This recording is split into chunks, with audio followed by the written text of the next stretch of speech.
Então aqui acho que é um momento mais intimista, e eu vou deixar agora a condução aqui com a Zóia e vai funcionar nisso. Ele pergunta quem assistiu ontem, quem já leu a obra da professora, quem tem dúvidas gerais sobre o trabalho de Vygotsky, e a gente vai fazer esse bate-papo aqui com o nosso teto de horário até às 12, tá? Porque aí a gente sai para almoçar com a professora Zóia e depois ela retorna para o Rio, que já está agendado o retorno dela, só para a gente tentar não extrapolar esse horário, tá bom?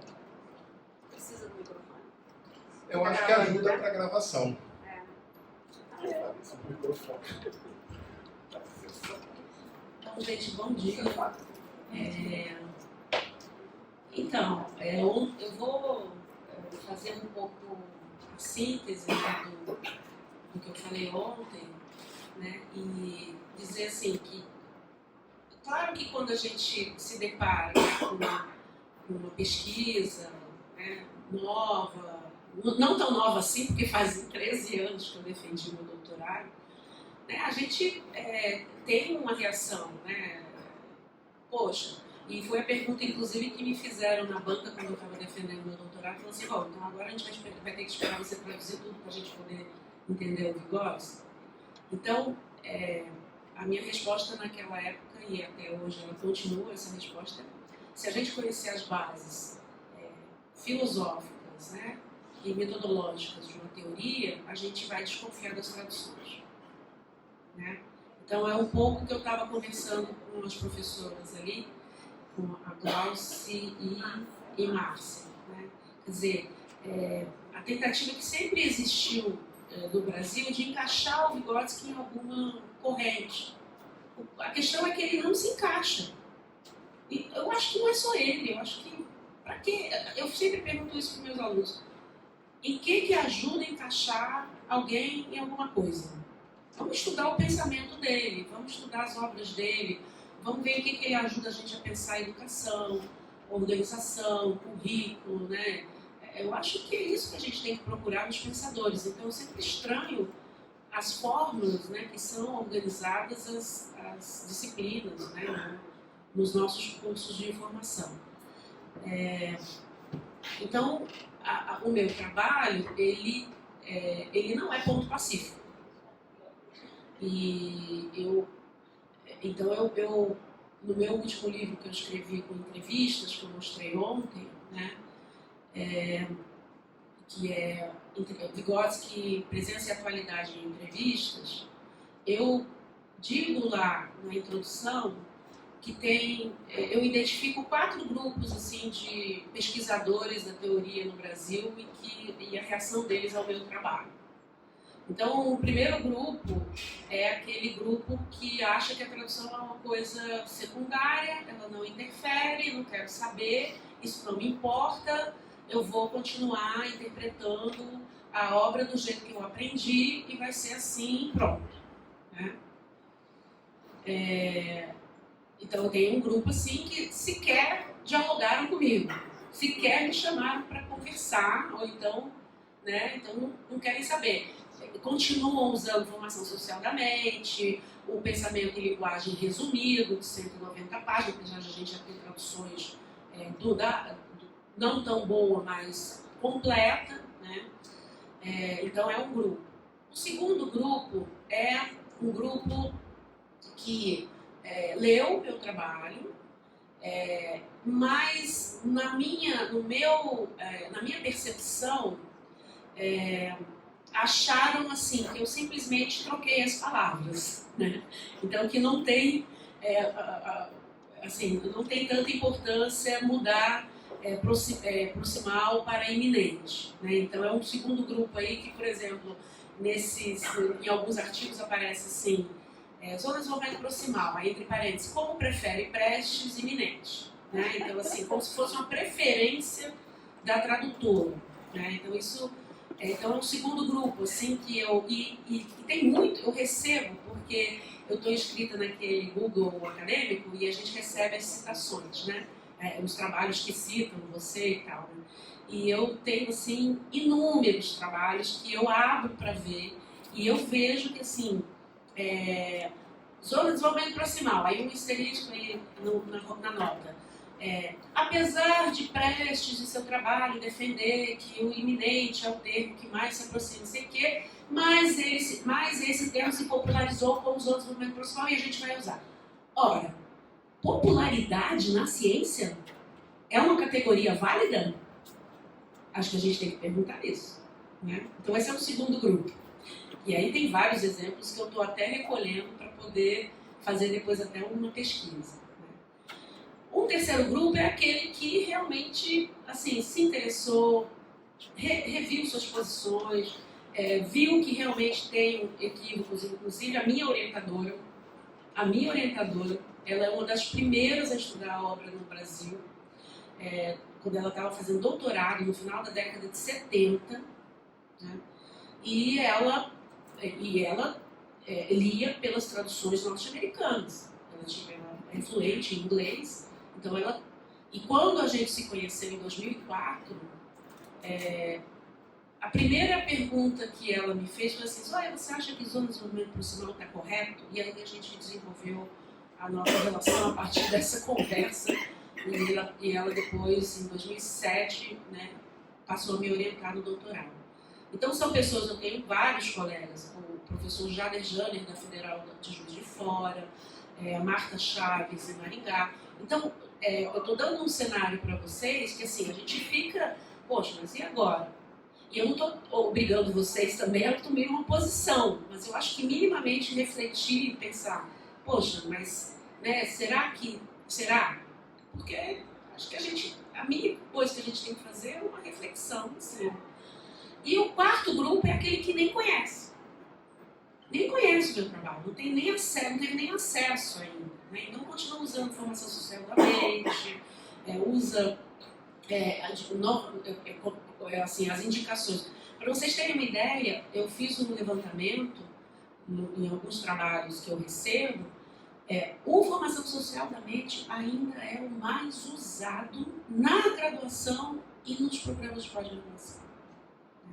E, obviamente, que isso tem implicações, né, para a interpretação do pensamento dele. Então, assim, isso eu acho que tem que ficar muito claro para vocês. Né? Quer dizer, fazer ciência não é apenas você apresentar, mas você argumentar, né, cientificamente.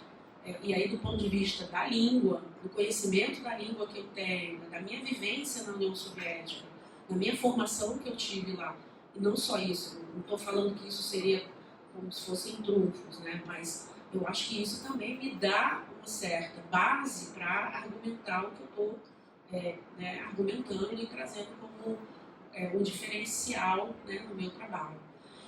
E dizer para vocês que, na verdade, o professor Milton Duarte, não sei se vocês todos conhecem, mas ele é um professor da Unesp de Unesp de... ele é da Unesp, mas agora eu não vou me lembrar o campus dele. Ele é um estudioso da teoria de muitos anos, eu respeito muito, é um colega, tem algumas divergências, não em questão de tradução, porque ele realmente foi uma das pessoas que acolheu, né, o meu trabalho. A gente tem divergências teóricas em relação a alguns teóricos, né, da teoria, não Vygotsky. Mas ele, em 2004, já chamava a atenção para os equívocos de tradução também. Né? Então foi um texto que eu tive acesso a fazer já o doutorado, eu cito ele no meu trabalho. Então, assim, e hoje tem todo um movimento, né, de revisão das traduções, né? Então, de revisão. Então, não só revisão daquilo que já foi traduzido, mas também de acesso àquilo que a gente não tinha. Vou citar um exemplo. Existe um trabalho do Vygotsky fundamental, é um trabalho metodológico dele que se chama... no Brasil foi traduzido assim porque no russo deram esse título, mas o título não é esse. Que é o sentido histórico da crise na psicologia. Ele escreveu em 1926, onde ele fala, inclusive, da necessidade de ter que a única psicologia que deveria ser uma psicologia científica. Então, teria que ter uma psicologia só, e não várias psicologias, que é o que ele vai defender. Esse trabalho, ele foi publicado nas obras escolhidas, com esse título, mas o título que está no manuscrito que está guardado nos arquivos da família é O Sentido da Crise na Psicologia, não é o sentido histórico, então o histórico foi incluído. Esse texto sofreu com vários cortes e tiradas de palavras. Lembra que eu falei ontem que a pedologia foi proibida? Então, sumiu a palavra pedologia, sumiu citação de Trotsky, sumiu citação de vários outros autores, que agora aqui eu não vou me lembrar, que foram perseguidos e tal. Isso era uma censura do próprio governo. Do próprio governo soviético, né, quando começaram a publicar ele. E aí, agora, foi feito todo um trabalho de recuperação. Para vocês terem uma ideia, eu não coloquei aqui, porque senão ficaria muito extenso, tem fotos do manuscrito que estão nos arquivos, com rabiscos, com caneta diretamente do manuscrito, caneta esferográfica, rabiscada assim, quer dizer, um crime, né, de você pegar um manuscrito de um pensador que está guardado lá e o editor pegou, riscou e para poder fazer a publicação. Então teve uma pesquisadora que trabalhou nos arquivos da família, a Ekaterina Zavishneва, e ela recuperou o original, né, e publicou um artigo na revista. Então a gente está agora, eu estou finalizando a revisão desse texto, é um texto extenso, e não é um texto simples, é bem complexo, com as inserções, porque ele, no Brasil ele foi publicado pela versão inglesa e com os cortes. Então a gente está recuperando, a gente já traduziu, recuperando o que foi tirado pelo artigo da Catirina, e vai sair, provavelmente até o final desse ano, vai sair uma nova edição. Então, o trabalho não é só traduzir, o trabalho é você ter acesso também a essas pesquisas que estão sendo feitas hoje mais recente. E uma outra questão também, que eu comentei ontem, e eu acho que vale a pena, é essa questão dos textos do Vygotsky bem jovem. O Vygotsky muito jovem, assim, ainda sem ter se formado, ele se forma em 17, então são textos de 15 e 16. Ele era aluno e ele editava uma revista judaica, mas que era publicada em russo. E ele tinha uma coluna, então ele publicava notas da província, que eram notas sobre a terra dele, na Bielorrússia. E além disso, ele escreveu vários textos sobre o processo revolucionário que estava acontecendo na Rússia. Isso dá mais, inclusive, base para a gente dizer que ele aderiu ao processo, né? E também textos agora sobre a questão judaica, que numa entrevista que eu fiz com a Gita, ela falou, não, nós não somos judeus, nós somos ortodoxos, não sei o quê, nós não somos mais. E aí, quando eu perguntei para um professor, ele falou, não, a pessoa sofreu muito, os judeus sofreram muito na Rússia, na União Soviética também, né? Então, a gente também acabou de traduzir, já reviu, e a gente vai publicar um livro, 3 artigos, que são artigos dele, com comentários de um professor, que está organizando, inclusive, os primeiros volumes da obra completa, sobre a questão judaica, que sempre foi uma questão para a gente muito importante. Esse pertencimento do Vygotsky ao judaísmo traz algumas implicações para a gente compreender o pensamento dele. Só para reforçar aqui, a Gita é a neta. É a filha. A Gita é a filha. A neta é a Lena. Então, assim, aí eu queria deixar aqui a palavra aberta. Eu acho que a gente pode ir conversando. Eu acho que não tem necessidade de eu mostrar de novo os slides, né? Mas só dizer que eu sou uma apaixonada por Vygotsky, né? Tem gente que até me pergunta se meu marido não tem ciúme, porque eu só falo de Vygotsky, né? Eu falei, bom, também se tiver, problema dele, né? Então, porque realmente quando a gente investiga a vida dele, conhece, cada vez que a gente conhece mais e melhor a trajetória, as posições dele, né, diante, inclusive na biografia da Gita, tem vários exemplos assim, de que ele era um homem solícito, um homem gentil, um homem muito carinhoso com as pessoas, até, e com os alunos também. Então a admiração só aumenta, né, para mim. Mas eu acho que o mais importante é dizer que, obviamente, que o Vygotsky, ele tem um pensamento libertário, né, e emancipador. Assim como a gente fala de Paulo Freire, né, o Vygotsky também era uma pessoa libertária. Ele defendia com unhas e dentes, né, essa possibilidade, de você ser livre, né? Não dessa liberdade aí que hoje até está, né, desviado completamente, mas liberdade da relação com o outro, né? Porque ninguém é livre sozinho. Nós somos livres na relação com o outro. Então, o Vygotsky, a gente identifica muito bem isso, é fundamental para a gente também compreender o pensamento dele. Tá bom? Aí eu vou deixar aqui o microfone livre e avisar que pergunta difícil eu respondo em russo. Bom, pessoal, eu vou só pedir uma gentileza de vocês, que na hora de fazer a pergunta, se o microfone que eu confio não chegar aí, você vai vir aqui, porque eu acho que ajuda bastante ali na gravação e na edição depois da Marília. Bom, eu só vou pegar só 30 segundinhos aqui antes de abrir para as perguntas, e agradecer aos colegas professores que aqui estão, os professores do Instituto Federal. Temos professores externos da FOA, 2 professores da FOA. A Solange é a nossa diretora de ensino aqui do campus. E o Kleber seu cara é pedagogo, né? É pedagogo, não é professor de pedagogia, é pedagogo do campus, né? E está aqui também prestigiando o evento. Eu vou tentar organizar aqui as perguntas, né?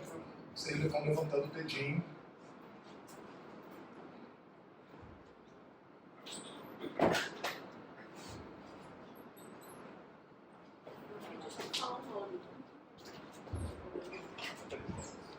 Bom dia.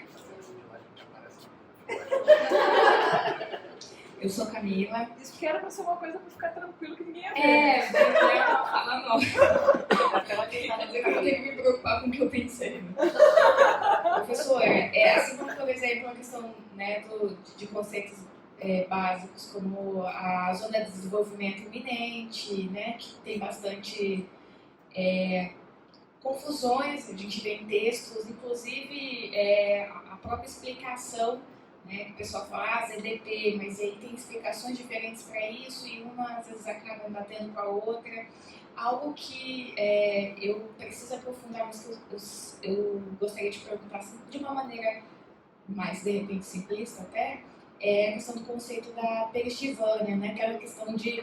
em algum momento, se eu não estou enganada, algum texto seu fala sobre que Vygotsky não entende a pessoa separada, por exemplo, do ambiente e aquele ambiente distinto dela ainda fazendo alguma influência sobre ela. Então, que a senhora dissesse algo sobre essa questão da perestivânia, né? Perestivânia é vivência. Deixa eu só, a gente faz como ontem, faz um bloco de 3 perguntas, você prefere ir respondendo uma a uma? Não, pode fazer. Fica a seu critério. Marília. Eu tô aqui do lado. Bom dia, prazer, muito obrigada pela palestra de ontem de hoje, acho que ninguém viu. Pô, isso já é um grande avanço. Não é? Eu queria pedir para você falar um pouquinho mais sobre a noção de atividade. O que o desenvolvimento, como que ele está atrelado à atividade, o que seria atividade? A terceira pergunta para a gente fechar esse primeiro bloco. Quem vai? Você? Eu acho que não vai chegar.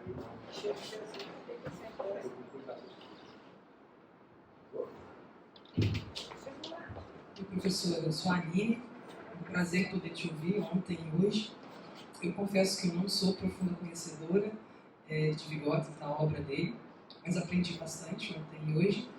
E eu queria perguntar um pouco mais sobre a obra dele das crianças atípicas, trazendo um pouco para o que a gente tem no dia a dia de hoje, né?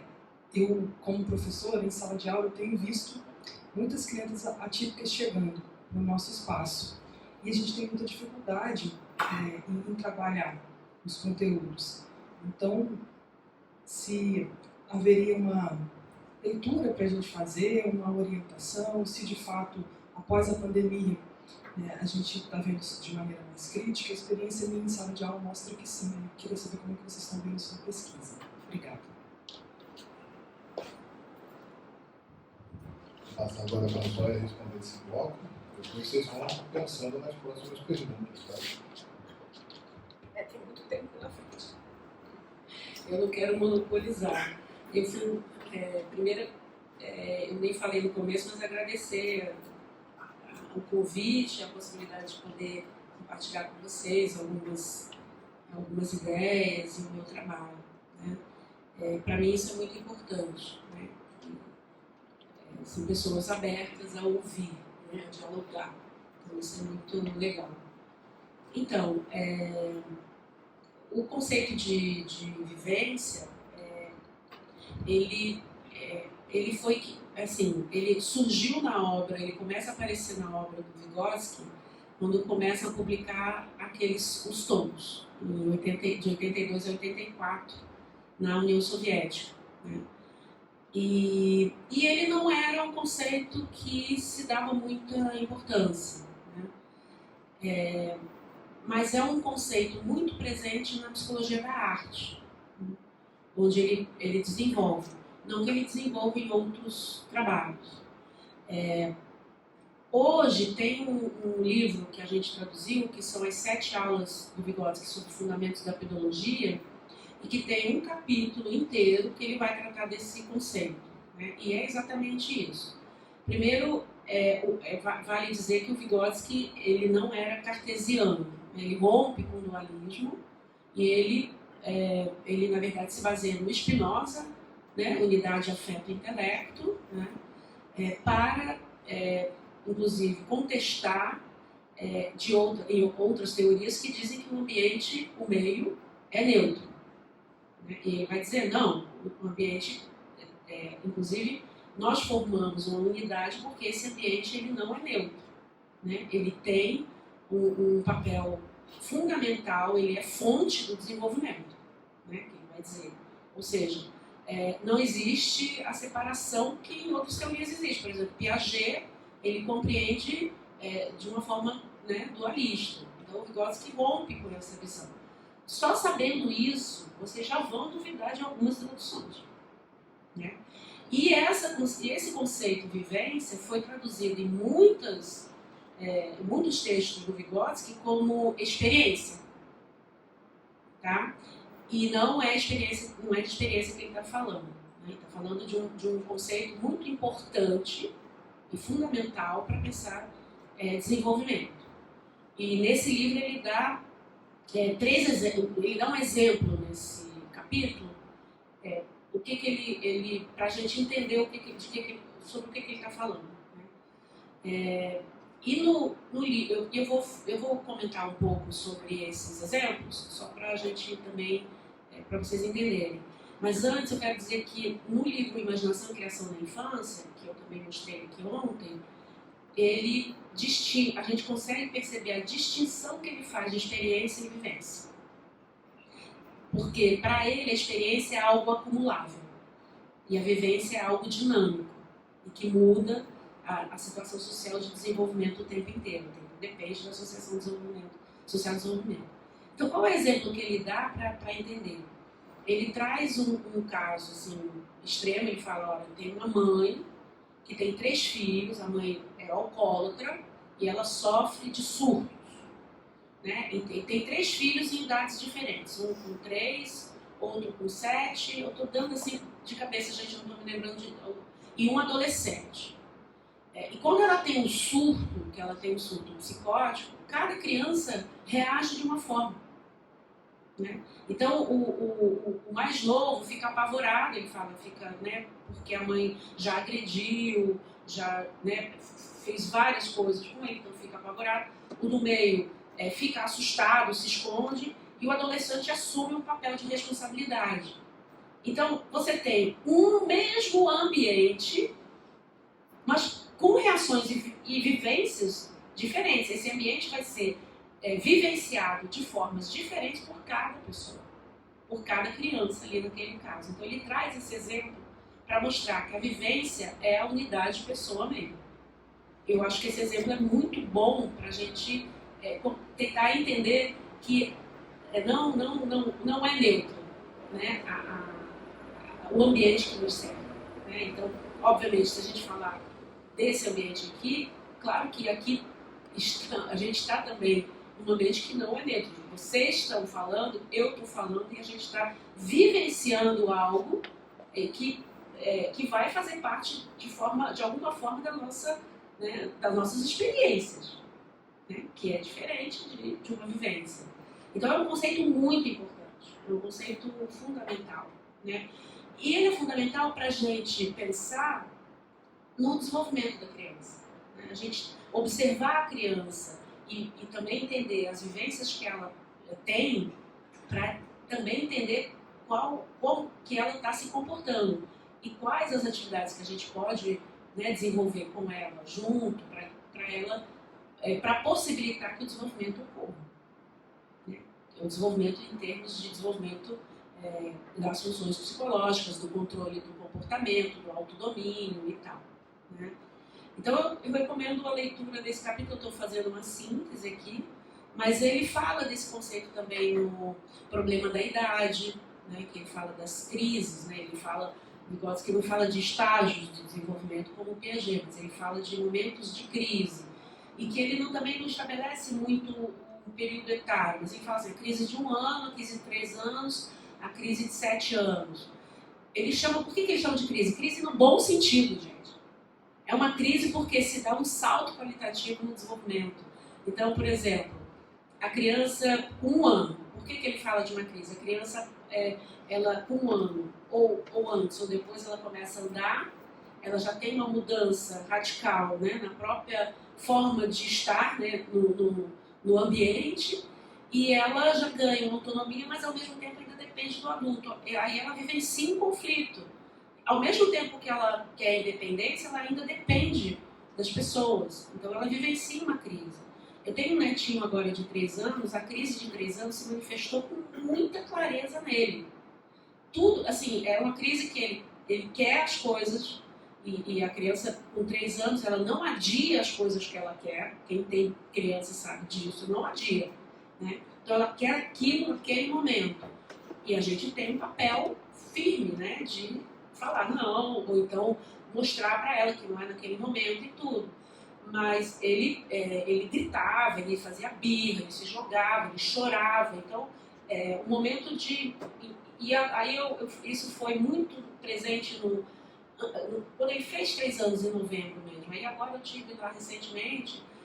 É impressionante como a criança já começa a controlar mais claro, com a ação do adulto. Claro que com a ação não só do adulto, claro que tem as outras crianças também, que ele frequenta a creche, né?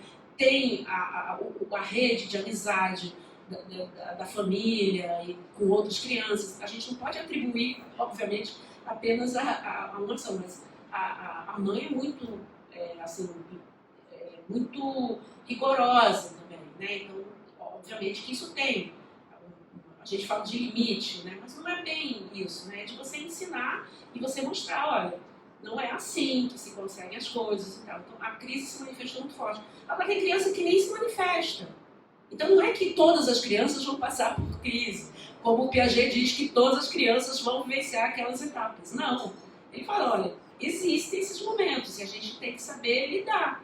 Então, isso é fundamental para quem trabalha com criança em educação infantil e tudo. Então, isso me levou a pensar, né? Então, a vivência... na adolescência, né? Sim, não, e aí tem a crise da adolescência, que ele vai falar, a crise da adolescência também, né? Tem os 7, depois ele fala que tem um período meio que, assim, de uma calmaria, né? E na adolescência vai se manifestar uma crise, né? Porque também tem um salto qualitativo de uma mudança de atividade, inclusive, né? Porque na adolescência a atividade é a relação social com os colegas, com os coetâneos, né? E E eu acho que a nossa escola não dá muita atenção a isso, eu acho. Né? É uma coisa... Né? Fica muito preocupado com o vestibular, com isso, né? E é uma coisa que a gente poderia também pensar. Né? Enfim, então eu diria, te responderia assim, não sei se te respondi, mas é um termo importante. Tá?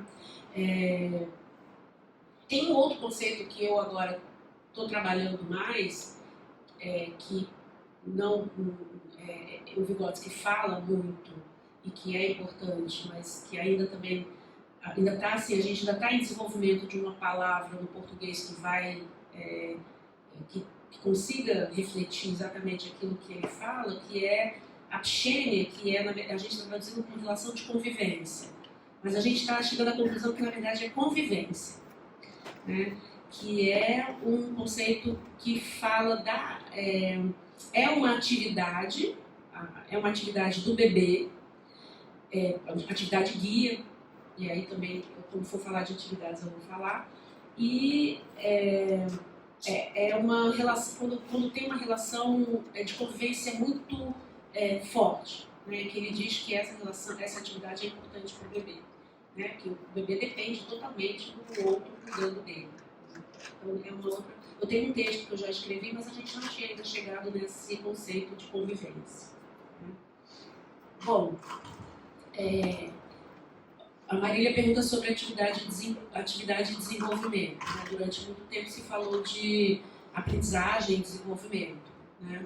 Como se o Vygotsky estivesse falando de aprendizagem. Foi a crítica a crítica que eu faço. No meu modo de ver, ele não está falando, isso realmente foi uma discussão bem profunda que a gente faz. Eu falei para o Marco que eu vou passar um texto onde a gente discute bem isso. No meu trabalho também discuto, na minha tese. Né? Mas o Vygotsky, ele não desenvolve uma teoria da atividade. E o que, de repente, não deu tempo. Né? Ele morre muito jovem, com 37 anos. E quem vai desenvolver a teoria é o Leontiev, aquele que vai colaborar com ele. Né? E o que eu te responderia? Assim? A gente vê em alguns trabalhos que tem uma intenção dele estudar a atividade, né? Mas ele não seguiu em frente por essa linha, apesar de muitas cobranças do Leontiev. O Leontiev achava que tinha que ir pela linha da atividade. Mas fica claro, por exemplo, se pega o texto dele sobre a brincadeira de faz de conta, que está publicado agora num livro, porque eu tinha feito a tradução quando eu estava fazendo doutorado, aí saiu numa revista que não está mais no ar. Aí a gente fez a revisão e incluímos no livro do... De repente vale a pena até projetar aqui para vocês verem os livros, pelo menos. Né? Só passar. Pode ir para frente isso. É bem no final. Pode ir lá no final. E nesse texto é interessante como ele, a preocupação dele com a atividade. Né? Então, ele vai desenvolver, ele vai começar a desenvolver, não, mais pra frente. Pode ir. Tá bem no finalzinho, pode ir. Pode ir. Esses são os livros da tradução, pode ir.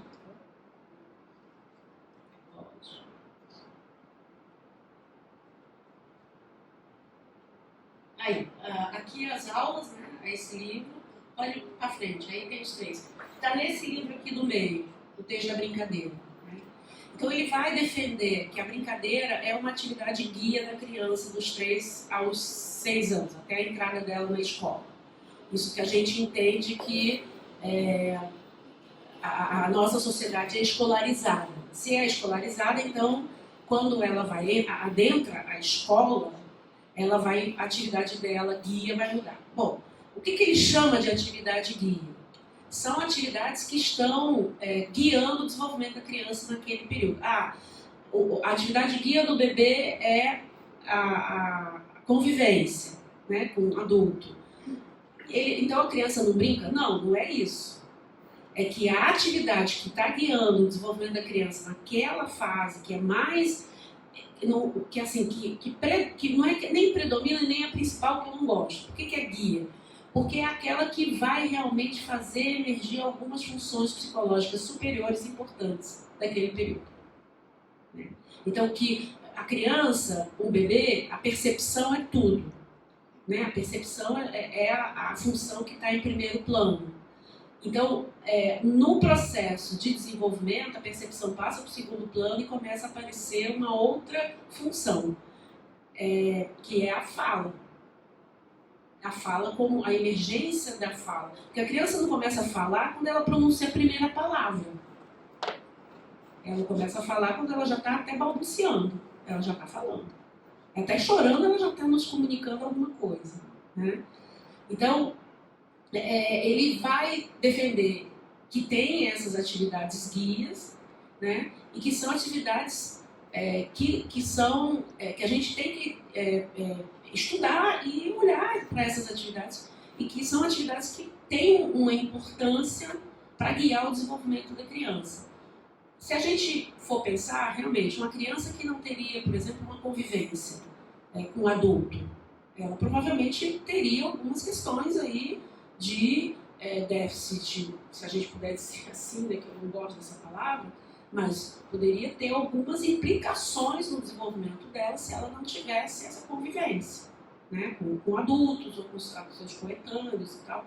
Então isso realmente interessante. Né? Então, o que é importante, do meu ponto de vista, é assim, a criança, você recebe uma criança, né, mesmo que seja numa escola com mais 25 crianças, e você tem que ter um olhar individualizado para quê? Para aquela criança.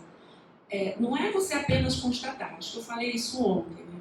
É você tentar entender, né, o que a criança teve acesso. O que a criança teve acesso? Ela teve acesso aos instrumentos culturais, ela teve acesso à convivência, para a gente poder entender o que ela está trazendo, né? E pensar dali para frente, o que você vai proporcionar para que o desenvolvimento ocorra, para que você possa também favorecer o desenvolvimento dela.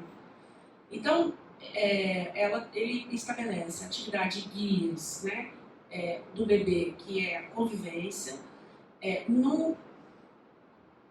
1 ano até os 3 é o objeto, é a manipulação, a exploração dos objetos, ou seja, ela começa já a andar, pegar os objetos, e ela começa a entender a função social do objeto, né? Então, sabe que isso é uma caneta, começa a aprender que isso é celular. Hoje o celular, inclusive, cada vez mais cedo, né, como um objeto cultural, né? Copo. Então ela sabe, o copo é para beber, a caneta é para escrever, o lápis também, ou a colher, né, o garfo. Então ela começa a entender. E nesse processo de fixação mesmo, né, da compreensão de que cada objeto tem um significado, uma função social, no final de 2 para 3 anos, começa a aparecer a brincadeira de faz de conta. E ele está falando de brincadeira de faz de conta. Não que não existam outros tipos de brincadeira, mas para ele a atividade guia desse período vai ser a brincadeira de faz de conta. Por quê? Porque é nela que vai emergir a imaginação. Porque a criança começa a pegar a caneta e da caneta fazer uma varinha de condão. Do copo ela vai poder fazer, de repente, um castelo, sei lá, vira, né? Ela vai começar a imaginar, né, com aqueles objetos e usar aqueles objetos para imaginar situações que ela não pode vivenciar como criança, porque ela é uma criança. Então ela quer ser mãe, mas ela não pode ser mãe porque ela, na nossa sociedade, ela é criança. Então a brincadeira de faz de conta, criando uma situação imaginária, ela vai interpretar uma mãe. Mas olha lá, algumas teorias dizem que ela reproduz o comportamento da mãe dela. Não é isso que o Vygotsky vai falar. O Vygotsky vai falar que é uma combinação, né, de diferentes experiências que podem ter elementos da mãe dela também, mas que não é obrigatório. Então, nunca compreender que aquela criança está interpretando a mãe dela, tem muitas teorias que fazem isso, né? Então, é uma combinação. Pode ser uma mãe que alguém leu uma história para ela, pode ser uma mãe que ela viu num filme, pode ser uma mãe que ela ouviu no ônibus falando alguma coisa. Então, a imaginação é a combinação de diferentes elementos da realidade e ela inventa. E é um espaço da criança. O adulto não tem nada que fazer na brincadeira de faz de conta. A gente só tem um papel, observar. Isso eu falo e as professoras de educação infantil ficam assim, mas como assim? A gente não tem que planejar? Não, vocês podem disponibilizar vários instrumentos, apesar de que a criança, se ela quiser inventar, ela inventa mesmo sem objeto. Né? Ela inventa a brincadeira. Então a brincadeira tem um papel para a imaginação e para o controle do comportamento e para o conhecimento das regras sociais. Por quê? O Vygotsky diz uma coisa, olha, a brincadeira de faz de conta é um espaço de liberdade da criança, mas é uma liberdade ilusória, porque ela sabe que ela tem que seguir algumas regras do comportamento da mãe. Né? Então, é um exemplo que eu dou, eu falo assim, bom, a criança está brincando com outras crianças, está com uma boneca, de repente joga a boneca no chão. Aí as professoras falam, a gente não faz nada? Bom, se a brincadeira não está trazendo risco para uma criança, observa. Leva isso para outro espaço. Brincadeira não é um momento de moralizar a criança. Né? Então, observa. Olha a criança, vê o que ela está falando, olha o que ela está fazendo. E depois pode levar para outro espaço e conversar sobre isso. Mas não na brincadeira. Então, o adulto só entra na brincadeira de faz de conta convidado. E seguindo aquilo que a criança manda você fazer. Porque senão a brincadeira perde totalmente o seu papel de controle do comportamento. E quem observa a criança vai saber do que eu estou falando. Se a criança não seguir a regra do comportamento daquele personagem que ela assumiu, uma criança provavelmente está brincando vai falar. Se não for uma criança que está brincando com ela, até mesmo um boneco que ela incluiu na brincadeira, ela vai falar pelo boneco e falar, você está fazendo errado, não pode fazer assim. Então isso é muito comum. E olha só como é o controle realmente do comportamento, ou seja, ela mesma controlando o comportamento dela. Então a atividade de brincadeira é uma atividade que eu estudo, eu gosto muito, eu tenho alguns textos publicados sobre isso, já fiz pesquisa também em escolas sobre, principalmente sobre o tempo que é dedicado à brincadeira em algumas escolas. Então assim, depois eu posso até indicar, mas eu recomendo muito o texto do Vygotsky, que não é um texto simples, mas é um texto muito bacana, que ele vai defender que nessa fase a brincadeira é fundamental, brincadeira de faz de conta, que existem outras, né? Obviamente, a criança não deixa de conviver, né, como uma atividade, né? E tem uma implicação para o desenvolvimento da criança. E vejam bem, quando ele fala da imaginação como uma função nova que emerge na brincadeira, isso depois tem implicações que a gente, assim, à primeira vista pode não ver, para a alfabetização. Porque a imaginação tem um papel para abstração, para o pensamento abstrato, para poder entender o que os signozinhos esses que a gente escreve significam alguma coisa. Então depois, a atividade guia quando a criança adentra a escola, é a instrução, e não a aprendizagem, porque é uma atividade. Isso acho que eu falei ontem. Então, não tem aprendizagem, porque a aprendizagem ela tem uma projeção de final, e a instrução, na verdade, é uma atividade porque você instrui a criança e a criança se auto-instrui também. Né? E depois, na adolescência, é a relação social do adolescente, e no adulto é o trabalho. Um trabalho que é a atividade guia nossa. Não que a gente não brinque, não que a gente não conviva, mas é uma atividade que guia o nosso desenvolvimento. Então, é interessante. Quem aprofunda muito isso é o Leontiev, mas o Leontiev, ele tem isso é a minha divergência, inclusive com o Newton Duarte. Para mim, ele exclui um pouco o conceito de cultura, né, da teoria dele. Eu não sou estudiosa da teoria, mas coisas que eu já li, já percebi isso. né? E quem estuda também a brincadeira, principalmente, é o Eukônio, que foi aluno do Vygotsky, que tem um livro que no Brasil foi traduzido como Psicologia do Jogo, mas na verdade é Psicologia do Jogo, da brincadeira e do jogo. Porque para a teoria histórico-cultural, o jogo é uma fase superior da brincadeira, quando você inverte a relação regras, quando você inverte, por exemplo, a brincadeira de faz de conta a situação imaginária está em primeiro plano e as regras ocultas, né? A criança não entra na brincadeira falando, a mamãe tem que fazer isso, isso, isso. Não, elas vão, né? É um desenvolvimento das regras, então as regras não estão mais claras. E no jogo isso se inverte. Num jogo de xadrez, as regras estão mais claras e a situação imaginária fica em segundo plano, né? Então, isso é muito interessante. Por isso que eu gosto muito de estudar brincadeira. Qual é a filosofia?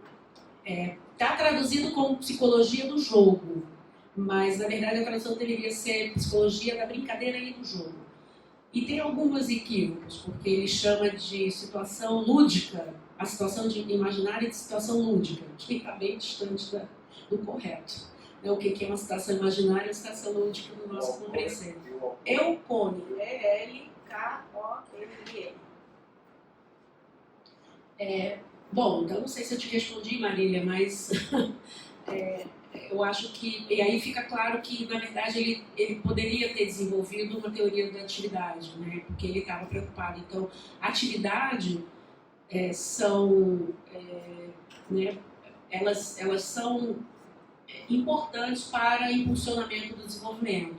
Então, isso também é importante, né? Quer dizer, a atividade ela é impulsionadora do desenvolvimento, ela não é algo resultado do desenvolvimento, ela é impulsionadora do desenvolvimento. Então, a atividade ela é anterior ao próprio desenvolvimento, coisa que o Piaget, né, não coloca ao contrário, né? Que primeiro tem que desenvolver para depois fazer. E o Vygotsky vai inverter isso e vai falar, não, é a atividade que impulsiona o nosso desenvolvimento. Tá? Não estou aqui desqualificando a teoria do Piaget, nem ele faz isso. Só falar que tem uma posição diferente. Cada um tem uma visão diferente. E até o Piaget tem uma visão, né, uma fundamentação muito mais biológica. Né? Tudo bem? Bom, aí a questão das crianças atípicas, né, e essa questão da muitas crianças chegando e a questão da pandemia. Né? Quer dizer, eu acho que a pandemia trouxe assim, muitos estragos, né, para todo mundo, não só para as crianças. Né? Eu, por exemplo, vi a minha mãe, que era uma pessoa assim, que saía toda hora, mesmo sozinha, já com mais de 90 anos, e ficar em casa foi uma tragédia, assim, sabe? Uma tragédia para ela e foi um período muito terrível para todo mundo, né? Então, o que eu penso, né? Quer dizer, eu acho que a primeira coisa é saber que essas crianças estão chegando nas escolas depois desse período, né? Então, esse olhar apurado, cuidadoso, né, para isso, é importante para também não fazer diagnóstico errado. Né? Porque o que a gente também está vendo é uma profusão de diagnósticos de diagnósticos assim, que, na verdade, você vê que é uma negligência pedagógica. Muito mais do que ou seja, negligência pedagógica no sentido de ter uma intencionalidade mesmo, né, da parte do adulto em relação à criança. Né? E aí eu estou colocando tanto família quanto professor. E aí não adianta a gente ficar procurando culpado, porque o importante é a criança, a criança naquele momento. Né?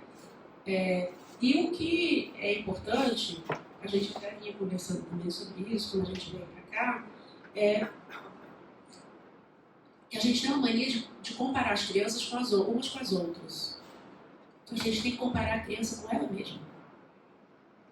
O desenvolvimento dela, da criança, então assim, a gente tentar entender que ela teve um salto no desenvolvimento. Né? Então, e quando a gente trata, e aí sim, se a gente realmente se confirma que tem uma criança que tem um desenvolvimento atípico, né? Se tem eu acho que isso no Brasil ainda se faz de uma forma muito superficial e pouco profissional. Eu mostrei uma foto aqui do Vygotsky participando de uma banca, eram vários especialistas, uma banca de especialistas avaliando o desenvolvimento da criança. Desde defectólogo, né, que eu falei para vocês que existe até hoje, psicólogo, pedagogo, médico, né? Era uma comissão avaliando o desenvolvimento. A gente aqui, às vezes, um psicopedagogo dentro de uma sala, tira completamente a criança de um ambiente que ela está acostumada e dá um laudo. Um laudo que é uma sentença, muitas vezes, para a criança, né? E isso é muito perigoso. Eu não estou falando que não exista, não estou falando isso, mas eu acho que tem que ser mais cuidadoso com isso. Por quê? O que o Vygotsky vai defender é que você não pode analisar ou avaliar o desenvolvimento da criança a partir de um único momento que você tem com ela. Você tem que analisar, avaliar como ela se comporta. Gente, a gente se comporta em ambientes diferentes, de forma diferente. Por que a criança não pode? Né? Aí logo que a criança nunca frequentou a escola, ela entra na escola, aí ela começa a correr ou ela começa a fazer coisas que ela nunca fez, porque é um ambiente novo, e aí você já começa a pensar que a criança já tem algum problema. E não pensar que aquele ambiente é novo para ela, que você tem que apresentar aquele ambiente, mostrar como é, para poder entender como que ela está vendo e percebendo aquilo. Porque não é neutro. Né? E aí tem uma profusão. Então, e aquilo, eu vou repetir aquilo que eu falei, que choca muita gente, que eu ouvi até outras pessoas fazendo assim com a cabeça. Para o Vygotsky, na minha opinião, a deficiência não existe. Existe um desenvolvimento diferente do mais comum. Então é um desenvolvimento, só que não é um desenvolvimento que a gente está mais acostumado, um desenvolvimento padrão. Até porque não existe um padrão de desenvolvimento. O Vygotsky não estabelece um padrão. Existem vários desenvolvimentos, porque a gente tem as nossas vivências, as nossas experiências. O problema é que a escola põe o padrão. A escola nossa é padronizada. Não só a escola, a universidade, Instituto Federal também, entendeu? Tem um padrão. E a gente persegue um padrão. E a gente não consegue pensar que a gente pode fugir do padrão. E olhar para cada desenvolvimento como algo diferente. Né? Então, para mim, é muito revolucionário o que o Vygotsky fala. E ele vai falar, esse livro aqui, que é Problemas do primeiro volume, a gente já está com o segundo volume pronto. E vai ter são 3 volumes. Né? E não é pelos textos que está no 5º volume das Obras Escolhidas. São textos de um livro que eu ganhei da Gita, tem mais de 35 textos, inclusive algo de outros trabalhos dele. Que, lendo esses textos, você vai... eu sempre recomendo assim, leia ele, não leia sobre ele, leia o texto dele. Né? E, assim, não porque é minha tradução, a gente tenta fazer o melhor. Mas óbvio que a gente também pode cometer deslizes, né? E claro que a gente pode cometer alguns erros e depois a gente pode até rever esses erros e eu não tenho nenhum problema com isso. Ao contrário, eu acho que fazer ciência é a gente aceitar também o que a gente faz de errado. Tá bom? Não sei se eu te respondi também, mas é isso. Vou passar aqui para o próximo bloco de 3 perguntas, mas vou fazer um comentário rapidinho, Clara. Tá, pode fazer. Porque essa questão da padronização, ela está muito relacionada com uma visão mercantilista, né, da própria educação. E a gente sofre muito aqui, né, especialmente no trato com os nossos adolescentes, porque a gente tem aquele objetivo de formar técnicos. E a gente acaba tendo uma imposição de que durante o período escolar dele, ao final ele tem que estar apto para fazer aquela atividade profissional, que muitas das vezes envolve algum risco, né, de segurança para ele e para os próximos, que estão próximos a ele. Então a gente fica sempre num embate, que eu acho que o Kleber vivencia isso no dia a dia, né, Kleber? Que é sempre a questão de o quanto esse aluno melhorou do quanto ele entrou aqui agora, e a gente aqui trabalha com um semestre, né? E o embate dentro, mas ele precisa aprender dentro desse prazo para ele conseguir trabalhar. E eu não sei, eu imagino que seja um conflito muito difícil de trabalhar, e o Kleber, acho que vivencia esse embate no dia a dia, né, Kleber? Que acaba trabalhando aqui na coordenação técnico-pedagógica e faz a mediação dessas situações. Coloquei você na roda, tá, Kleber? Para você trazer um pouquinho dessa experiência para a gente. Eu vou começar então agora com a minha pergunta. Quando a gente vai olhar todas essas... o papel do brincar, da brincadeira e do brinquedo, acho que até no próprio livro do Izinga, Homo Ludens, se não me engano, que ele aponta que isso tem problemas de tradução do grego, né? Então, tem problemas de tradução de diversas outras línguas sobre o que é brincar, o que é brinquedo, são conceitos diferentes para a gente no português, e muitas das vezes é a mesma palavra em outros idiomas, né? Então traz um conceito diferente. E eu vejo que o papel do brincar e da brincadeira, ele aparece com muita naturalidade dentro das primeiras fases da infância. E isso vai se perdendo com o desenvolvimento do indivíduo, ao ponto que chega no ensino médio, o brincar e a brincadeira, né, e até mesmo o jogo, muitas das vezes, acaba sendo algo estranho àquele ambiente. Apesar do jogo agora a gente ter um movimento de gamificação, mas não é brincar propriamente dito, né? O papel do lúdico... Não, é jogo. O papel do lúdico, do simplesmente ter prazer de estar naquele ambiente, de manipular as coisas, vai perdendo espaço. E eu acho que não deveria perder espaço. Eu queria ver como é que... Eu não sei se o Vygotsky chega a abordar isso nessa etapa da adolescência. E eu leio sempre bastante isso na etapa da infância, da primeira infância, né? Então, eu gostaria de ouvir um pouquinho de ti sobre isso. Eu vou passar para a segunda pergunta agora. Por favor, colega de... Eu esqueci o seu nome. Gil, você vem aqui, se apresenta, e depois a professora Glaucia. Gil. Bom dia, agradeço o convite da professora Maria, eu sou o Gildo, trabalho no Unifoa e agradeço também a professora. Eu queria ver um pouco sobre a questão da avaliação. A professora anterior perguntou sobre as crianças atípicas e tal, e aí dentro dessa multiplicidade, dessa grande diferença dos desenvolvimentos, né, de que cada um aprende de um jeito, no seu momento, como é que a gente pensa a avaliação dentro desse nosso modelo formal de ensino, de educação? Você diz avaliação de quê? Avaliação, o que a gente acaba chamando de prova, né? Mas a avaliação do desenvolvimento Da aprendizagem.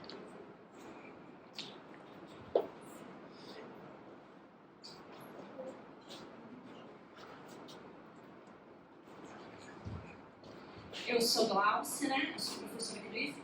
E aí, a gente estava conversando ali que Piaget também deve ter problemas, assim, na tradução das obras de Piaget. Perguntaram de Bakhtin. Com certeza. Certamente. Seria outra tese. Eu fiquei curiosa para saber se as traduções dominantes, né, se dá para chamar assim, sobre o desenvolvimento da fala, né, que primeiro é social e depois ela se interioriza, estão corretas, e se o papel do professor também, né, o professor como mediador, realmente ganha destaque na obra do Vygotsky, nas traduções que você faz, né? Só para a gente ver aqui mais logo, acredito que a gente vai ter pelo menos mais um bloco de 3 perguntas. Então, preparando aí, por favor.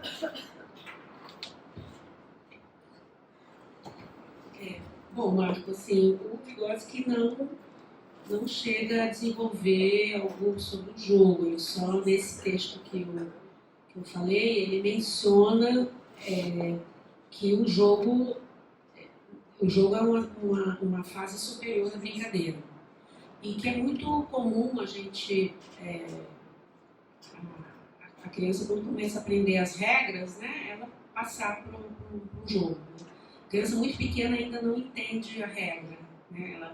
Eu estava em Brasília com meu neto, a gente foi jogar um jogo e quando o dado dele não caía no 6, ele ficava bravo e tal, e aí eu falava, não, mas não é e tal, então você, né, na relação você vai mostrando, né, quer dizer, que tem regra, né, mas a criança muito pequena ainda não aceita muito bem, então a regra é algo que está em primeiro plano no jogo, né. Agora, realmente a palavra, por exemplo, no russo, brincar e jogar é a mesma palavra, né? Então, por exemplo, brincadeira e jogo é a mesma palavra, que é igrar. E quando se traduz a psicologia do jogo, da brincadeira e do jogo, porque o Euconi, por exemplo, vai falar tanto da brincadeira como do jogo, ele vai desenvolver uma psicologia, né, da brincadeira e do jogo, que é muito interessante, é um fato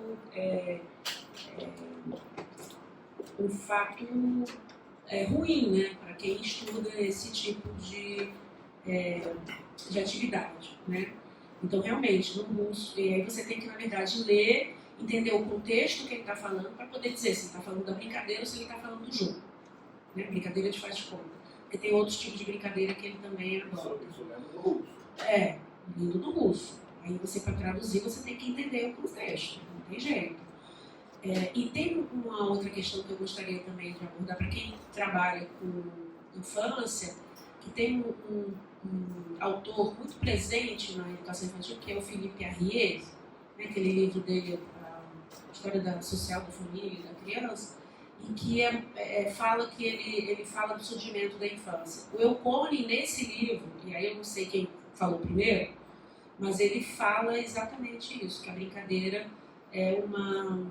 quer dizer, a infância faz que a brincadeira faz de conta emerge. Quando surge o sentimento de infância, né, o sentimento de infância faz... Quando você separa a criança do adulto, que surge a infância como conceito, né, como categoria, a criança vai inventar a brincadeira de faz de conta para viver a vida do adulto. Ele vai falar exatamente disso. Agora, quem falou primeiro eu não sei, mas o Euconi também defende isso. Isso é só um parênteses, né? Agora, eu acho que a gente está, assim, precisando estudar melhor esses jogos, né, dos adolescentes principalmente. Não só os jogos, como esse negócio aqui, né? E, assim, porque a gente hoje vê crianças muito pequenas já interpretando ícones no celular, e essas crianças estão chegando na escola com essa leitura e sem a gente atentar que é uma leitura já. Já é uma leitura com sentido e significado para elas. Então, e a leitura imagética, a leitura de imagens, é diferente de uma leitura escolástica, que é essa nossa leitura, né, que a gente lê o texto, né, o livro-texto. Né, porque o livro-texto é organizado de uma forma específica, né, para a gente, que a gente sabe que lê daqui para cá, que vira a página, não sei o quê. E o que a gente lê aqui no computador são imagens. Né? E imagem você lê de outra forma. E isso, obviamente, tem uma implicação para o desenvolvimento do pensamento. Então, a relação pensamento-imagem, eu acho que a gente tem um déficit aí de pesquisa nesse campo. Né? E é uma coisa que me preocupa. Eu ainda não consegui formular bem né, como que poderia ser, mas acho que a gente está precisando pesquisar isso, porque essas crianças estão chegando nas escolas e não adianta só proibir. Né? Não é a questão de proibir, é tentar entender. Né? A criança hoje muito pequena, ela opera isso aqui muito melhor que a gente, às vezes.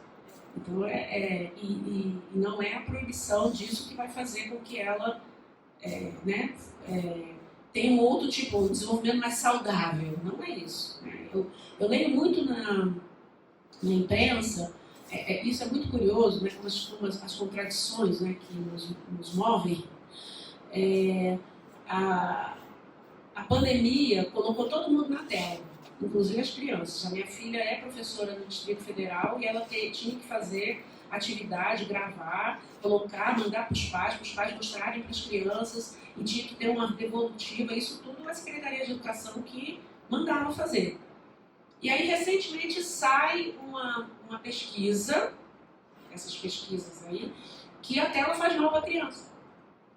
Bom, então a gente vai fazer o quê? Né? É muito contraditório. Né? Então é aquilo que você diz, nós vivemos numa sociedade capitalista, organizada, né, para explorar a nossa força de trabalho, nós somos também trabalhadores, né, e a gente é submetida a esse tipo de organização do trabalho, e que a gente às vezes fica pensando que não é isso mesmo, e a gente às vezes nem questiona. Né? Então, assim, a gente está precisando pesquisar, eu não tenho dados para te falar. Eu só te diria, assim, que tratar a brincadeira como um espaço de ludicidade, no meu ponto de vista, é um equívoco, porque lúdico não é prazer, lúdico é engano.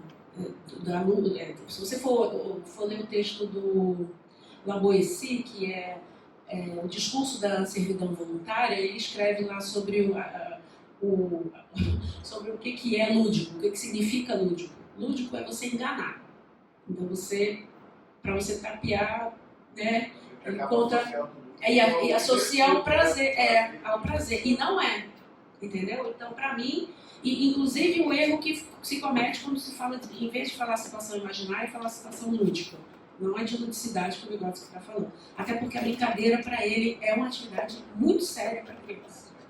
A criança exercita o comportamento dela dentro da brincadeira. Isso é muito interessante. Brincadeira de fase de pano. Então, eu não teria como te responder com mais elementos. Né? Mas eu acho que você traz uma reflexão muito interessante. Né? Quer dizer, brincar como atividade, brincadeira como atividade, e o brinquedo como algo importante, mas não não determinante da brincadeira. Porque a criança, se tivesse uma criança aqui, ela poderia pegar e tem ausência de brinquedo, ela poderia pegar qualquer objeto e transformar uma criança de 3 anos, transformaria num objeto de brincadeira. Então isso é interessante. Mas isso você me traz como... Bom, avaliação. Esse é um tema muito complicado, né? Porque por mais que a gente critique, a gente está submetido a ele. Porque eu falo isso para os meus alunos, falei, olha, normalmente eu não dou prova, mas agora eu estava até falando ontem que diante do chat GPT eu vou dar a prova, né? Em sala de aula, né? Porque eu dava trabalho, agora você vai, quer dizer, não é uma questão de você já desconfiar previamente, mas também de você se dedicar a algo que de repente está lendo ali que não é do aluno. Então eu vou querer, mas eu vou fazer uma coisa que eu faço muito com eles, a prova é elaborada em conjunto, as questões eles podem estudar e trazer para a sala de aula. É uma forma minha de trabalhar, que eu acho que isso foi importante na minha formação e eu faço isso. Agora, a avaliação, ela é importante, né? Eu não sei como avaliar a aprendizagem, tá? Porque para mim a aprendizagem é você quantificar o quanto um aprendeu mais do que o outro. Então isso eu não consigo fazer. E isso eu sou muito sincera com os meus alunos também. Falo, olha, eu não sei se ele sabe mais, se você sabe mais, e eu não vou saber isso no final do semestre. Vocês vão ter que me dizer. Então eu faço uma autoavaliação, né? Agora, a gente tem que colocar a nota lá no sistema, né? Então, eu faço um combinado. Eu estou falando do que eu faço, né? Porque o Vygotsky, de aprendizagem, ele não fala. Ele não fala de aprendizagem. Agora, sobre desenvolvimento, ele vai falar isso, que avaliar o desenvolvimento é avaliar as conquistas da criança com ela mesma e não com o outro. Então, isso também é avaliar, né, o próprio desenvolvimento da criança. Então, eu tenho um texto dele muito interessante que está nesse livro aqui, né, que ele fala de 2 grupos de crianças que entram na escola, um grupo já alfabetizado e o outro ainda sem alfabetização. Então, se você for avaliar no final do semestre esse grupo que já sabia ler e escrever e o grupo que aprendeu a ler e escrever, que foi alfabetizado, qual deles a gente vai dizer que se desenvolveu mais ou menos? Aquele que não sabia ler e escrever. Porque aquele que sabia já, a gente teria que avaliar de outra forma. E não apenas avaliar as habilidades de leitura e escrita. Né? Então, para mim é um problema a avaliação. É uma questão, para mim, é muito... eu acho que a gente ainda avalia muito pelo resultado que o resultado do nosso olhar, muitas vezes, né? Ou então por algo que que o Vygotsky fala, bom, você vai fazer uma prova, e até o nome é muito feio, né? Mas a prova, e essa prova você vai elaborar com questões, quais questões que você vai trazer? Aquilo que foi estudado, ou você vai fazer alguma coisa ou você vai querer saber o que a pessoa sabe ou o que a pessoa não sabe?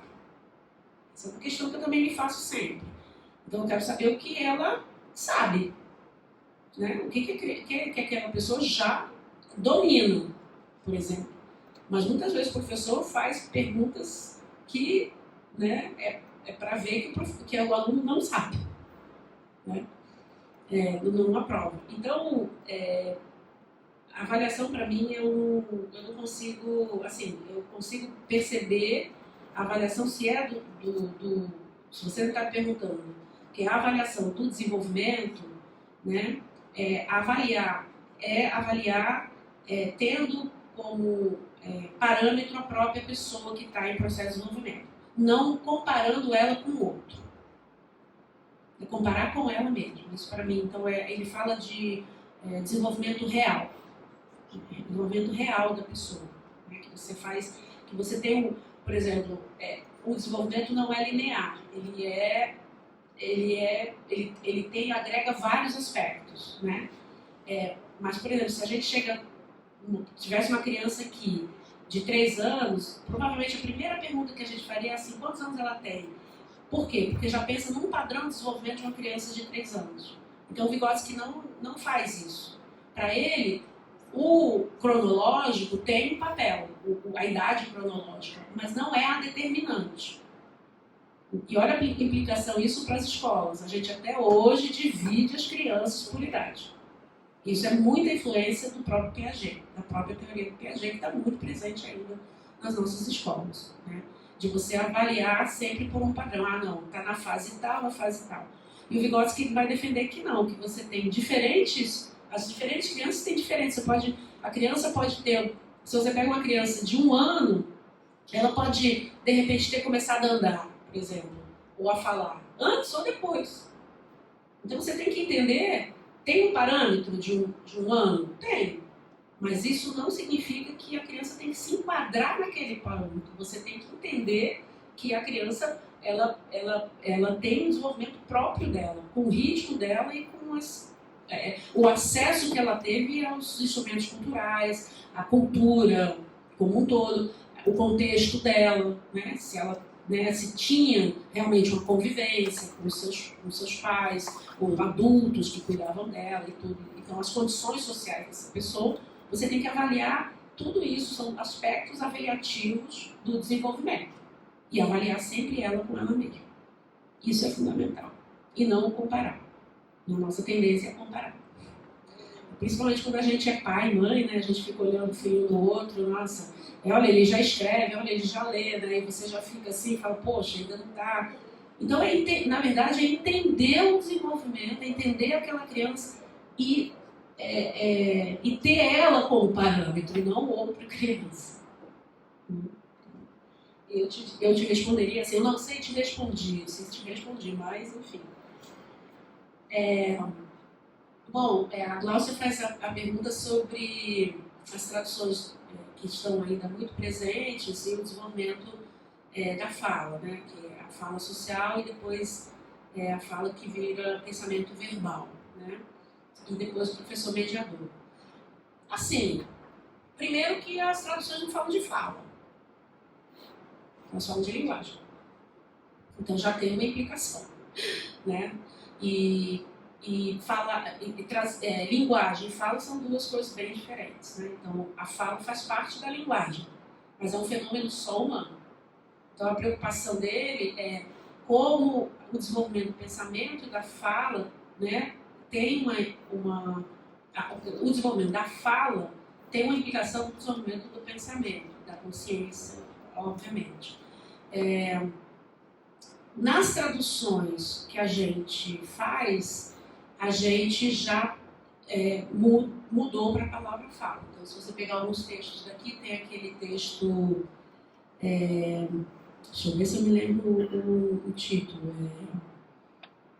A pré-história da escrita, do desenvolvimento da escrita, uma coisa assim, agora eu não me lembro direito. Então a gente já fala escrita, que é uma fala escrita. Foi um dos embates que eu tive com aquele editor que eu falei que eu briguei com ele, que ele não queria colocar fala escrita e fala oral, né? Porque nem toda fala é oral. E a fala que a gente registra é a fala, a criança começa a registrar a fala que ela fala, né? Quando ela levanta as hipóteses. Bom, e sim, a fala, ela como qualquer outra função, e aí não só a fala, como qualquer outra função psicológica, a origem é do coletivo, é social. Então tem a lei de desenvolvimento, a lei geral de desenvolvimento que o Vygotsky elabora, que é toda função psicológica superior, ou seja, aquela função com a qual a gente não nasce, né, são as funções culturais, emerge em cena na consciência da pessoa duas vezes. Primeiro, no campo coletivo, no social, e depois no campo individual, que é a ideia da interiorização, da individualização. Mas atenção, ela não deixa de ser social. Ela permanece social, porque é uma função social. Ela nasce social e ela permanece, apesar de já fazer parte do patrimônio, né, da pessoa. Então isso é então essa é uma lei geral para ele. Então ele fala isso para todas as funções. Todas as funções vão seguir essa lei.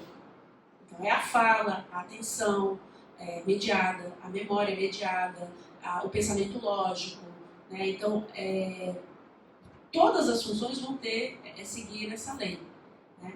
E a fala é interessante porque ele dá exemplo da fala, do desenvolvimento da fala, como um exemplo para mostrar que, na verdade, o desenvolvimento das funções passa por diferentes etapas, né? Então, desde quando ela emerge nessa relação social, né? Que, por exemplo, a gente aprende a falar falando, né? Não estou nem trazendo aqui a pessoa que não fala, né? Mas a gente aprende a falar falando, então falam com a gente tem até algumas pesquisas que mostram a criança que não falam com ela, a criança não fala. A criança não fala. Passa por um processo de transformação, e aí ele se baseia no Piaget para falar da fala egocêntrica, que é quando a criança toma consciência de que ela fala, e que a fala pode controlar o comportamento dela. Porque ela controlar o comportamento do outro, o social, né? Ela falava e ela via. Então ela começa, é uma fala que começa a acompanhar as atividades dela. É muito comum ver a criança falar e se referir a ela em terceira pessoa, né? É muito comum. E é um momento de transformação da fala para, em seguida, ela se transformar num pensamento verbal, que é a fala interiorizada, né? Não que ela não tenha o aspecto externo, que permanece, mas é a fala, já um pensamento, né, verbal nascendo. Então a criança já começa, a gente vê isso muito bem, que a criança para, você fala com ela e a criança começa já né, você vê que ela já está ali emergindo o pensamento verbal, porque ela já não, nem tudo ela começa a externalizar, ela externaliza, né? Ela já começa a usar a fala para pensar, para memorizar, para outras, né, funções. Então, a fala é fundamental, né, para o desenvolvimento de outras funções, né? Ela é fundamental. que foi traduzido como linguagem. E professor mediador foi algo que colocaram na boca do Vygotsky. O Vygotsky não fala disso. Professor mediador, ele não fala disso. Né? Não tem nenhum texto, nunca encontrei nada que ele fale de professor mediador. Por quê? Mediação para Vygotsky é a mediação semiótica, de significado e sentido. É a mediação. O instrumento cultural é o mediador. Se ele falasse de professor mediador, ele transformaria o professor num instrumento. Ele jamais faria isso. Nós somos parte deste meio com o qual a criança convive. O que seria a gente ser mediador? A gente simplesmente o quê? Facilita. Jamais o Vygotsky falaria isso. Nós temos um papel intencional, né? E não de mediar o mundo, é de apresentar este mundo para as crianças. E não mediar. Apresentar numa relação dialógica, numa relação de convivência. Então não é um instrumento, nós não somos instrumentos. Nós somos parte do meio, né, que favorece o desenvolvimento da pessoa, da criança. Então o mediador, mediação para ele é totalmente outra coisa. Então é isso. Faltam 20 minutos aí.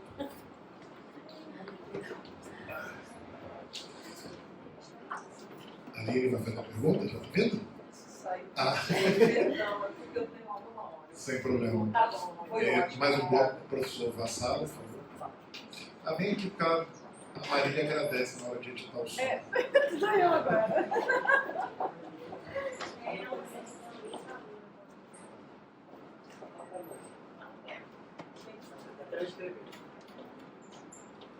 Gente, agora que eu estou vendo que tem mais gente aqui, nossa bibliotecária também veio.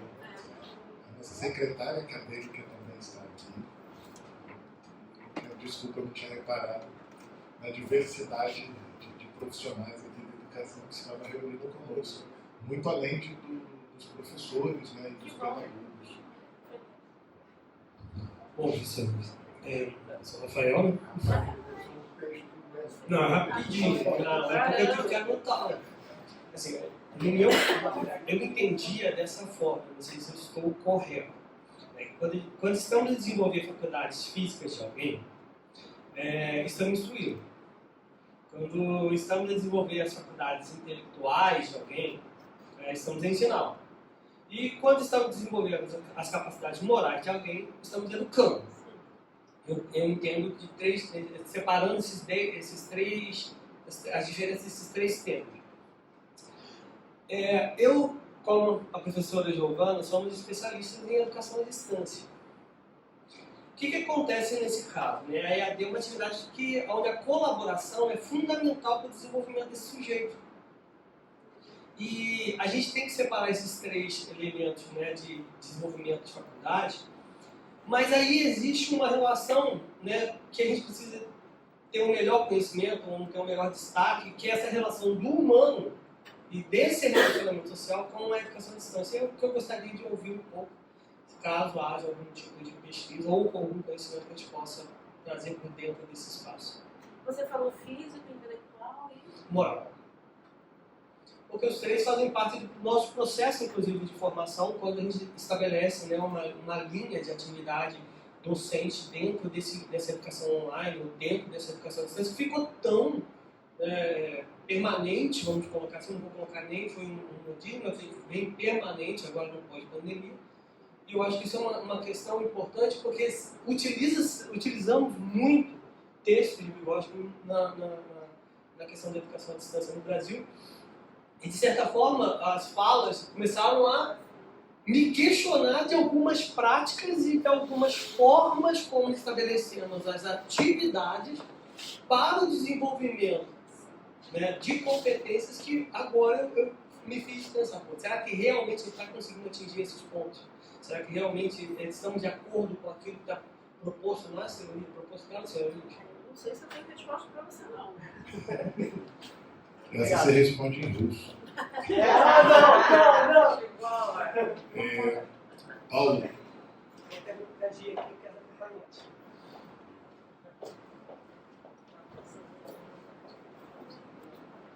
Bom dia, professora. Bom dia a todas e todos. Infelizmente, eu não pude assistir, né? Eu sou Paulo Roberto, professor de Biologia. Eu ainda não pude assistir a palestra, né? Mas, assim, agradeço muito aí hoje pela fala, né? Acho que foi bastante elucidativo. A questão, professora, que eu trago é a seguinte. A gente tem, né? Eu achei muito importante o trabalho que a senhora traz com relação às traduções. Né, para além disso, a gente tem a questão das recirculações de ideias, de propostas, de conceitos. Né? A gente hoje, por exemplo, ouve todo mundo dizer que a educação no Brasil faliu por conta de Paulo Freire. A gente nunca aplicou o método de Paulo Freire, né? Porque as pessoas vão se apropriando devidamente, né, de algumas questões. E nesse sentido, eu gostaria de saber, senhora, com relação ao negócio também, que tem também uma certa aversão pelo sistema neoliberal, enfim, porque a gente sabe que aí, eu trago aí essa questão, né, da cultura, que é importantíssima, né, essa construção social, construção cultural, e a gente tem um embate numa escola padronizada para atender demandas, né, de sistemas internacionais, enfim, então essa questão política, né, que acaba sustentando, né, um padrão de educação, e a gente percebe que os professores, né, vão se integrando a isso sem questionamento. Né? Acho que o Pacheco falou um pouco aqui da questão da formação técnica, né, que a gente tem grandes embates, porque não se enxerga também a necessidade de uma formação humanística, né, enquanto a educação e ensino médio. Então, como é que a senhora percebe, né, essas deficiências e assim, aí é uma questão mesmo. A senhora teria, junto aos estudos, os estudiosos que a senhora convive, alguma ideia de ações que a gente pudesse minimizar essas contradições tão intensas na nossa escola, principalmente no Brasil, né? Basicamente é isso, basicamente essa contradição, né, de uma questão de se deixar a cultura para segundo plano e você ir muito para a busca da meritocracia e do individualismo. Né? Como é que a gente só enxerga isso atualmente? e a última pergunta da manhã para a gente encerrar. Quem vai fazer? Camila. De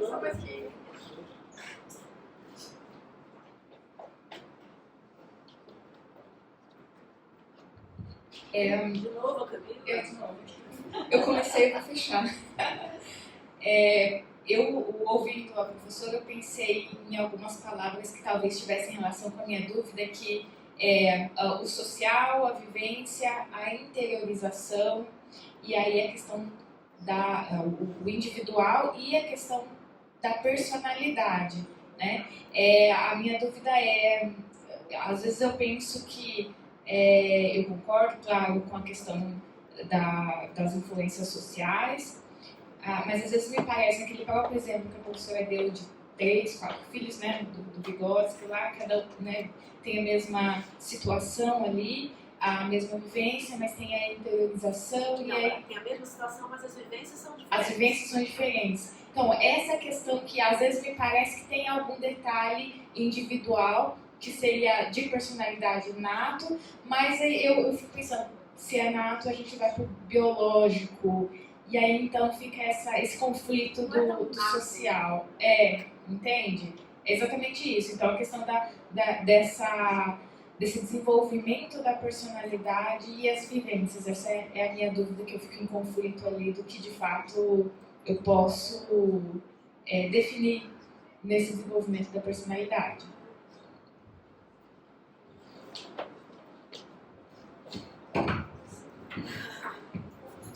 Bom, olha só. Então, eu fico pensando, viu, Rafael, nessa separação, né, de físico, intelectual e moral.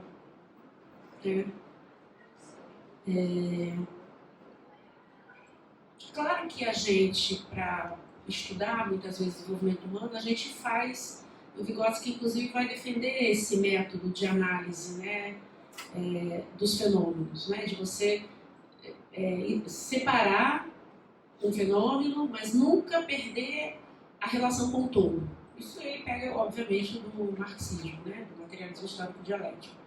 Então, o estudo tem que ser da unidade, mas que você pode, em algum momento, separar para estudar, né? Eu acho que o que houve no Brasil, muitas vezes, que você, aí te respondendo essa coisa que circula muita coisa, que é EAD, eu nem sabia que a EAD usava tanto Vygotsky. Até gostaria depois de saber o que, né, especificamente. Eu acho que é uma interpretação equivocada, né, de separar e apresentar dessa forma, né?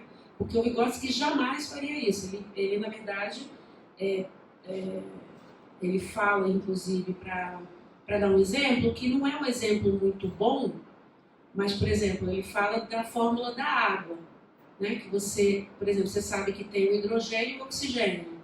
E se você separa o hidrogênio e o oxigênio, não sei se tem químico aqui, mas cada um tem as suas propriedades, mas que juntos formam a água, né? A molécula da água. Então ele fala, olha, o hidrogênio apaga, né? O oxigênio mantém a combustão e o hidrogênio não, né? Então, se você pensar, por exemplo, num desenvolvimento, você também pode separar por aspectos, mas nunca perder a relação com o todo, que é a criança que está diante de você. Entendeu? Então, eu fico pensando assim, se a gente... Claro que quando a gente está educando, a gente não está educando só do ponto de vista físico, né? Obviamente que isso tem implicação no desenvolvimento intelectual e também, se você se tem um posicionamento moral e ético, né, você está educando também. Então, eu não consigo separar uma coisa da outra, né? Então, eu acho que tem um equívoco nessa separação. Eu te responderia assim, mas eu queria complementar a pergunta que o Marco fez, até depois que eu fiquei pensando, eu me esqueci de falar, que tem a ver com essa coisa da formação, né? Que tem a formação, você tem que preparar o profissional. Eu fico pensando até que ponto, se você não dá uma base ética, dá uma base ética para esse profissional, né, seria muito importante para ele poder ser um bom profissional. E o profissional que a gente quer. Muito mais do que... não muito mais, mas uma pessoa ética provavelmente vai se preocupar com a sua formação para poder exercer aquela profissão.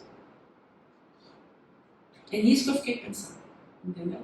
Então, o quanto que, muitas vezes, os aspectos éticos são negligenciados, né? E a gente centra nos aspectos técnicos, que são importantíssimos, não estou dizendo que não, mas que essa pessoa tenha consciência de que o aspecto técnico tem a ver com o aspecto ético para o exercício da profissão, com toda a responsabilidade que isso tem.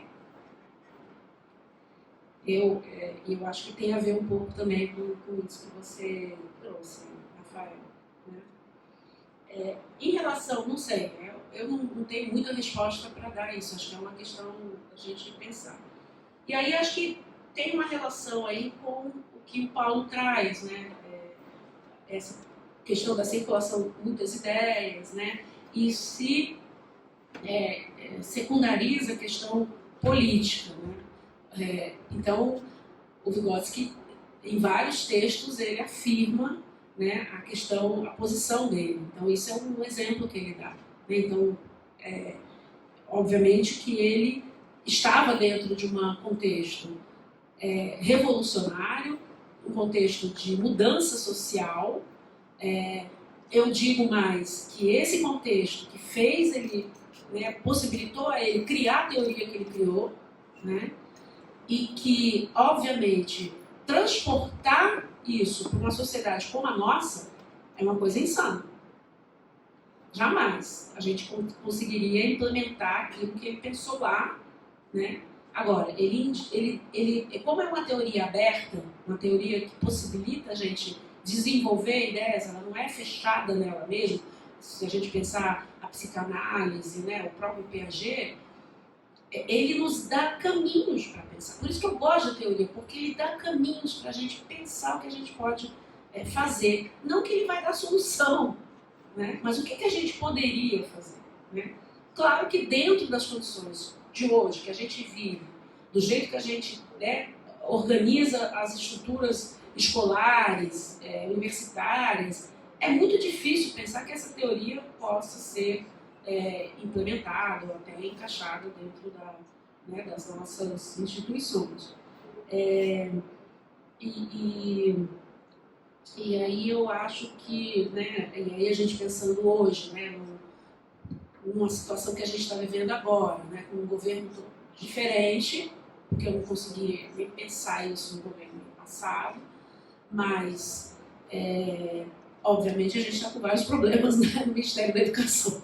Vários problemas. Porque os primeiros a serem recebidos pelo ministro foram as fundações privadas, as fundações, as organizações do todo pela educação. E isso, obviamente, vai e já está se refletindo nas ações que ele está propondo. Então, o ministro que topou apenas agora reformular o novo ensino médio, né, por muita pressão e pela garotada que foi para a rua semana passada, e por estar cercado de pessoas que são crias dessas fundações, principalmente da Fundação Lehman, obviamente que a gente sabe o que vem, né? Então a gente vai ter muita disputa aí pela frente, mas a gente vai ter que saber fazer essa disputa, porque senão a gente corre o risco de novamente viver o que a gente já viveu. Eu jamais gostaria de que isso se repetisse, né? Então a gente vai ter que saber fazer essa disputa política,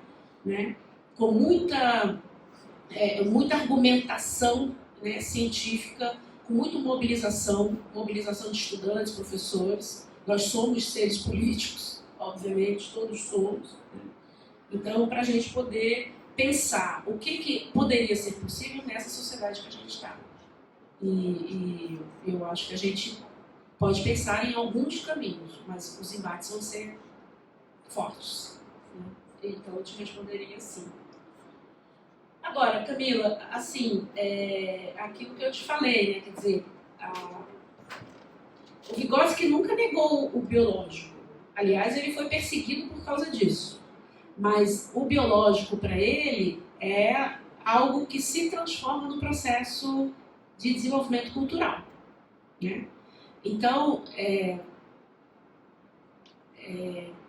você fala social, vivência, individual e personalidade. A questão que eu vejo é a gente compreender que não é o biológico que faz a criança vivenciar do jeito dela aquela situação social de desenvolvimento. É a percepção dela deste meio. E cada percepção de cada criança vai ser diferente. E não pela base biológica, mas pela base do social, do contato social. Olha só, a situação de uma criança, 3 irmãos, a situação de um irmão, de ter um irmão mais velho, muda a situação social de desenvolvimento do mais novo. Não é a mesma coisa você nascer primeiro e você nascer por último. Eu sou a caçula das irmãs, por exemplo, de uma família de 9 irmãos. A minha relação com a situação social de desenvolvimento quando eu nasci é uma outra situação do que o mais velho viveu. Porque a minha mãe já era diferente, meu pai já era diferente, eu tinha vários irmãos antes que já cuidavam. Então é diferente, não é base biológica. É um social agindo sim, e que se transforma o tempo inteiro. Então a percepção ela é social porque ela também vivencia algo diferente que já se transformou. A minha mãe não ficou a mesma coisa desde que ela teve o primeiro filho e depois teve o último. Nem meu pai, nem meus irmãos, eles já cresceram, já vivenciaram. Então, obviamente que isso tem uma implicação no meu desenvolvimento social. Então, não é de base biológica. Entendeu? E aí eu te responderia assim. Então, por isso que as vivências são diferentes. E a gente escuta muito os pais falarem assim, criei igual, mas são diferentes. Se criei igual, não existe isso, né? Porque são diferentes, são momentos diferentes até da sua vida. Eu, por exemplo, quando eu tive a minha caçula, que hoje está com 25 anos, eu não trabalhava fora, eu estava muito mais em casa e tal. A minha filha mais velha, não, eu trabalhava. Então, claro que isso tem mudanças para elas, na vivência delas, né? E na relação que elas estabelecem com o meio ambiente, né? Com o ambiente que cerca. Então, isso é importante. E na escola, mais importante ainda, né? Porque as vivências da situação social que a criança vivencia, tem, obviamente, que ela traz toda a experiência dela, da vida de fora da escola para dentro da escola. E não que ela vai reproduzir o mesmo comportamento que tem na família dentro da escola. Obviamente que ela vai se comportar diferente, até porque é um ambiente diferente para ela. Então, eu te responderia assim. Tá? Demais agradecer muito a presença de vocês. Espero que tenha sido uma boa conversa. Agradecer a recepção, o acolhimento. Foi muito bom para mim, até para revisitar algumas questões e pensar. Vocês trouxeram bastante coisas assim. Eu gosto de anotar as perguntas porque depois eu fico pensando em possibilidade até de pesquisas também. Agradecer o jantar de ontem, né, que foi muito agradável, e revi uma amiga que eu não via há 30 anos, que eu trabalhei aqui em Volta Redonda, 30 anos atrás, eu revi uma amiga. Então foi muito bom. Agradecer ao Marco pela possibilidade também. Eu estou à disposição. O Marco tem meus contatos, se vocês querendo, a gente pode também conversar. A mudar a educação não é fácil. A gente tem umas estruturas muito rígidas. Eu, quando morei em Brasília, trabalhei no Ministério do Desenvolvimento Social e depois trabalhei no MEC. O MEC foi o pior lugar que eu trabalhei na minha vida. De uma estrutura tão cristalizada e burocrática que assim, eu fiquei 1 ano, não aguentei mais que isso. Então, assim, a gente tem que pensar, assim, não que mudanças não possam ser feitas, mas a luta, ela é necessária. Bom, muito obrigada, gente.